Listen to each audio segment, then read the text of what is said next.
अपनी आत्मा को कसो, कष्टों की कसौटी पर कसो और तन को जीर्ण होने दो। जितना तुम देह को तपाओगे उतना ही आगे बढ़ जाओगे। हमारी साधना चल रही है भेद विज्ञान की साधना। देह और आत्मा भिन्न भिन्न तत्व है।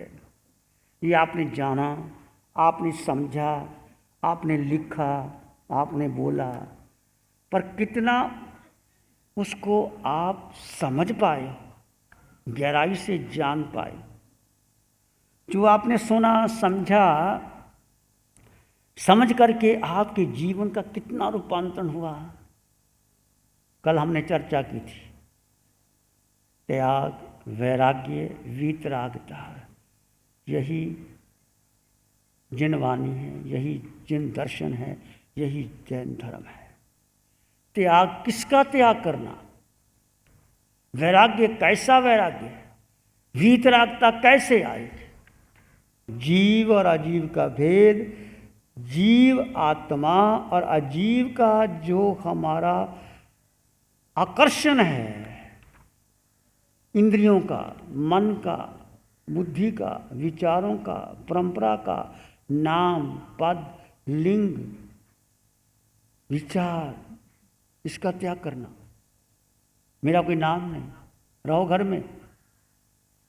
अपने आप को उस नाम से मत जोड़ो। मैं पत्नी हूँ, मैं पति हूँ, मेरा बेटा है, मेरा नाम है, मैं उस परिवार से हूँ। नाम, पद, लिंग, यश, प्रतिष्ठा, जो कुछ भी तुम शरीर के लिए कर रहे हो, इसका जो पोषण कर रहे हो, इसका त्याग करना। हम ये नहीं कहते, भगवान ये नहीं कहता कि तुम भोजन ना दो, कि वस्त्र ना दो, पर जो शरीर का आकर्षण बढ़ रहा है, उस आकर्षण का त्याग करना, उस इंद्रियों के विषयों का त्याग करना, मन की कामनाओं और वासनाओं में आगे नहीं बढ़ना, उसको रोक लगा देनी। आज जो भौतिकता का बढ़ रहा है विस्तार, उसमें ना जा करके अपने भीतर आना। आप देखिए, एक व्यक्तित्व है, एक अस्तित्व है।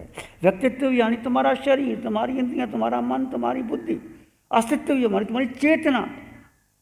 आप किसका त्याग कर रहे हो और किस में जा रहे हैं? स्वयं देखो। एक एक श्वास जो आ रहा है और जा रहा है, वो कैसे जा रहा है? व्यक्तित्व का पोषण हो रहा है या अस्तित्व का पोषण हो रहा है? भगवान की साधना एक एक श्वास पर निर्भर करती है। कुछ भी करो, उठो, बैठो, चलो, सो, खाओ, पियो, निद्रा लो, बातचीत करो, पर जो श्वास आ रहा है, वो श्वास पुद्गल के आकर्षण में जा रहा है, शरीर के पोषण में जा रहा है, शरीर की पुष्टि के लिए जा रहा है। शरीर का वजन बढ़ गया तो चिंता होगी, वजन घटाओ। शरीर का वजन कम हो गया, इसको बढ़ाओ। शरीर में रोग हो गया, उसका इलाज कराओ। तो कितना हमारा शरीर के प्रति जागरूकता है? क्या उतनी जागरूकता आत्मा के प्रति है? बोलो। अभी भी हम चर्चा तो करते हैं आत्मा और शरीर की, परंतु हमारा अभी भी सुख किसको मानते हैं? शरीर का सुख सुख मानते हैं। क्या शरीर का सुख सुख है? ऐसे तो कह दिया नहीं। ऐसे कहने से क्या होगा? जब भूख लगती है तो क्या खाने का मन नहीं करता? उस समय थोड़ा विचार करो। भोजन देना है शरीर को, भोजन आ गया आपके पास, अभी आधे घंटे के बाद भोजन देंगे। प्यास लगी है, आधे घंटे के बाद पानी पिएंगे। तो क्या हो गया? आपका जो आकर्षण था शरीर के प्रति, भोजन के प्रति, पानी के प्रति, वस्तुओं के प्रति, आप बाज़ार जाते हो, आपके पास बहुत कपड़े पड़े हैं, पर बाज़ार में नया डिज़ाइन आ गया, नहीं आ गया, तुरंत आपका मन नहीं करता उसी दुकान में जा कर के कपड़े खरीदने का। आपके पास अंगूठी, हीरे जवाहरात सब पड़ा है, और फिर भी सोने का भाव तेज हो गया, फिर अंगूठी खरीद लेते हो कि उसकी शादी आई है, शादी में पहननी। ये आकर्षण देखो, अभी भी हम आत्मा की बात करते हैं, परंतु सारा आकर्षण कहाँ जा रहा है?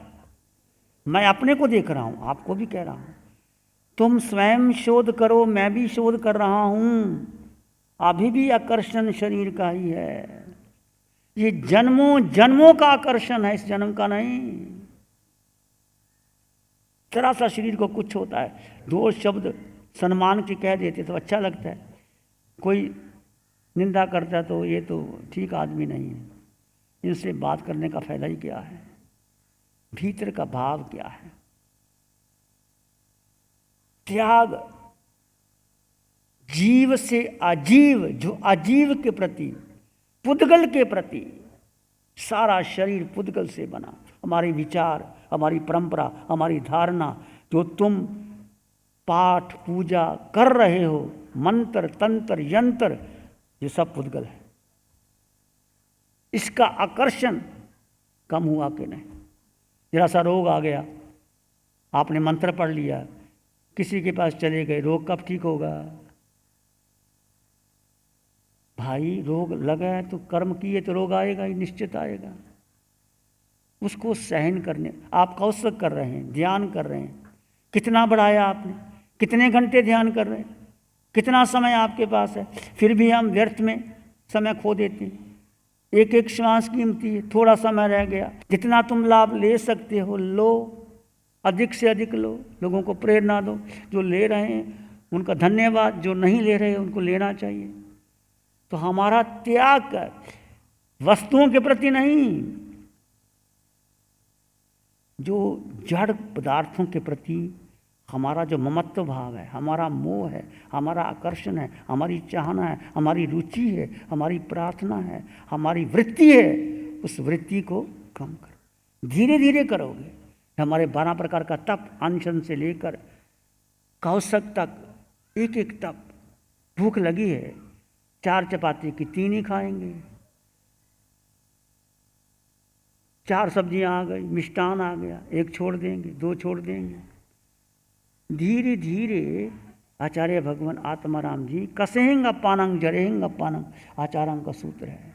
अपनी आत्मा को कष्टों की कसौटी पर कसो और तन को जीर्ण शीर्ण होने दो। इस तन का उपयोग किसके लिए करना है? क्या आपने अपना लक्ष्य तय कर लिया है? बोलो, लक्ष्य तय कर लिया है? कितने लोगों ने तय कर लिया लक्ष्य? सिद्धालय जाने का कि स्वर्ग जाने का कि सिद्धालय जाने का? कितने लोगों ने पक्का निश्चय तय कर लिया, चाहे जान आज ही मृत्यु आ जाए, हम जाने को तैयार हैं, ऐसा भाव है। कितना ही गहरा से गहरा कर्म आ जाए, मान आ जाए, अपमान आ जाए, भोजन मिले ना मिले, घर के लोग रहें ना रहे, शरीर को सम्मान मिले अपमान मिले, देह रोगों से ग्रस्त हो जाए, पर मैं आत्मा अटल अविनाशी सत्य चित्त आनंद, ऐसा दृढ़ निश्चय कर लिया। कितने लोगों ने कर लिया? सच्ची सच्ची बात कर। 1-2 भाई दिख रहे हैं, इसका मतलब भाइयों अभी और भ्रमण करना है। सोचो, चिंतन तो करो। यही ये आकर्षण है शरीर का, है ना? जिन्होंने हाथ ऐसे खड़े किए हैं, इसका मतलब उनकी रुचि देह के प्रति नहीं है, आत्मा के प्रति है। ये तुम्हारी रुचि बताती है, रुचि क्या है। जब एक लक्ष्य तय कर लिया, फिर पीछे मत हटना। एक लक्ष्य तय कर ली, उस लक्ष्य को लेकर के आगे कैसे कदम बढ़ें, कैसे आगे देह को तपाएं। तो सूत्र आपने पढ़ा ही, आया व्याही चैगु शोक मल्लंग, कामे कमाही कमियं दुखं, छिंदा ही दोषं विनय जरागं, एवं सोही होई सी संपराय। अतापना लो, सुकुमारता को तोड़ो। कामे कमाही, जो कामनाएं, जो वासनाएं, जो इच्छाएं घुमा रही हैं हमको, जन्म जन्म से घुमा रही हैं। छिंदा ही दोषं विनय जरागं, राग और देश का छेदन भेदन करो। यही सुखी होने का मार्ग है। बहुत गहरा सूत्र है, बहुत गहरा रहस्य है इसके पीछे। लगातार लगातार इसको जानो। ये हो गया आपका त्याग का मार्ग। यदि आपके भीतर वैराग्य है, एक आत्मा अकेला, एक आत्मा अकेला और मेरा कोई नहीं है। जब घर बार से कोई दीक्षा लेता है, उसके कितने प्रलोभन देते हैं, माता पिता बहन भाई आपके लिए ये कर देंगे वो कर देंगे। जम्बू स्वामी को कितना प्रलोभन मिला, अवंता कुमार को, कस्य कुमार को, रानियों को। जब वैराग्य भीतर आता है तो एक आत्मा, उसके सिवाय मेरा कुछ भी नहीं है। और आत्मा के 8 गुणों में उनकी 8 संपदा में रहने का पुरुषार्थ करना। सुख जो बाहर के सुख दिखाई देते हैं आपको, अच्छा भोजन कर लिया, वस्त्र पहन लिए, घूम लिया, बातचीत कर ली, सिनेमा चले जाए, मनोरंजन में चले जाए, वो सुख मिथ्या सुख है। सुख तो भीतर भरा पड़ा है। इसका प्रयोग करो ध्यान और कौशल के द्वारा। जो सुख सिद्धों का है वो तुम में भी है, वो मुझ में भी है। प्रकट क्यों नहीं हो रहा? हमारा आकर्षण इस पुद्गल के प्रति, इस शरीर के प्रति।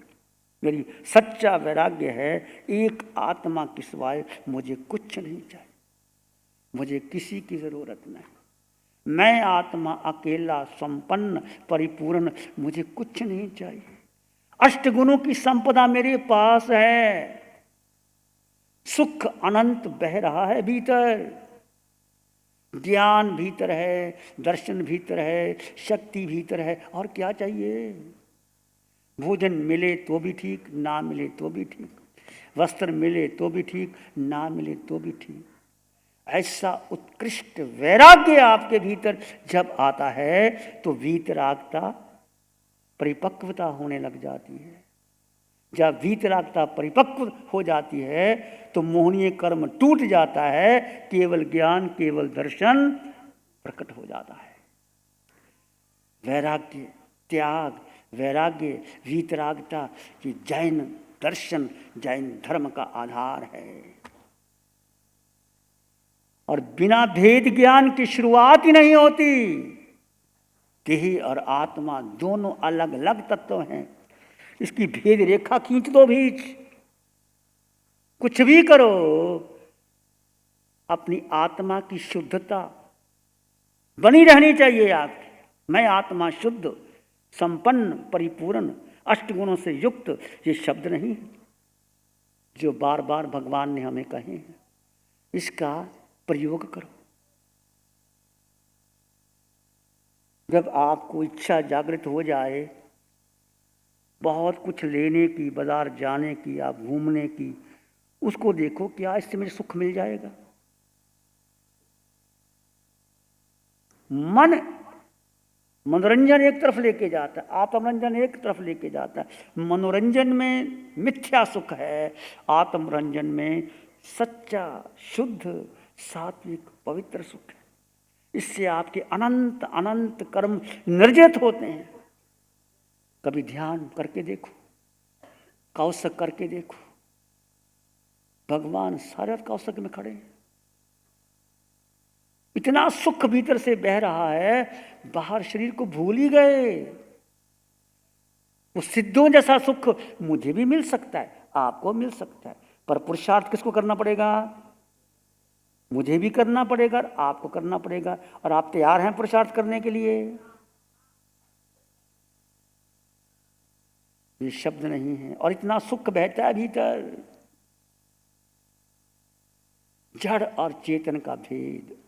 जड़ में कुछ भी सार नहीं है, पुद्गल का बना हुआ है। जन्म मरण आदि व्याधि बुढ़ापा संयोग, जहाँ संयोग वहाँ वियोग, वहाँ दुख वहाँ पीड़ा। किसी के घर में जाकर के देखो, बच्चे का जन्म होता है, मरण होता है, आदि व्याधि उपाधि। आत्मा की आदि व्याधि नहीं है, आत्मा की सुख समृद्धि और सौभाग्य से भरा होता है। तो मुख्यता किसको देना है? 2 तत्व में आत्मा को मुख्यता देनी।